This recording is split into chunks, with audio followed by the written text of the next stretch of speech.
जमले बरबा के नाम भाई अथई थई रोई चरनिया बाला माहे राई रे मैया अथई थई रोई चरनिया बाला माहे राई रे मैया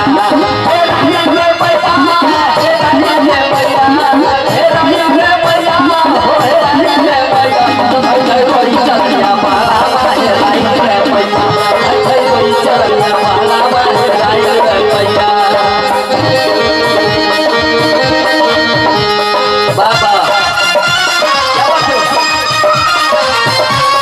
छोटी बच्ची की तरफ से पुरस्कार आया है बहुत धन्यवाद है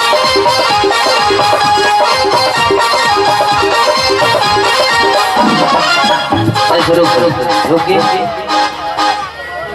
एकदम स्टाफ जोगिंदर भैया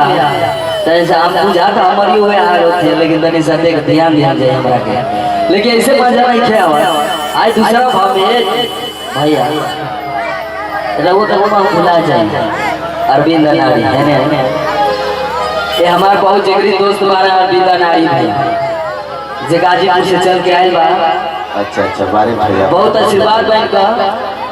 आज के खातिर से जोरदार ताली हो जाए बबुआ खातिर जोरदार ताली हो जाए जे कैमरा चला होता है वाह लेकिन हम चाहते हैं अगला जोरदार जयकारा हो के चाहिए भाई के नाम पर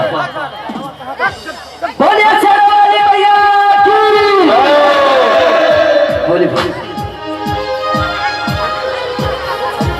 बरखा लाइट भैया की तरफ से बहुत पुरस्कार आया है धन्यवाद भैया को।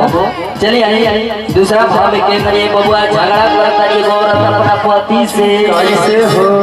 कहत तारी क्यों ना भाव में क्या कहता रे ये दशहरा का मेला में एकदम लगल बा खचखचावा। हेलो सत्य भाई कहीं पर भी हो प्रोग्राम को आगे बढ़ाइए। हेलो लेकिन कैसे बात आई है जो अरविंद भैया भुला गया एगो पत्नी अपना पति से झगड़ा करत है कहत है कोना बात है ये देखिए और सब के नवमी का मेला हमारा का घुमा दी आ ना घुमा तो जा ले जाइए बबुआ मैं को कहां छोड़ दे।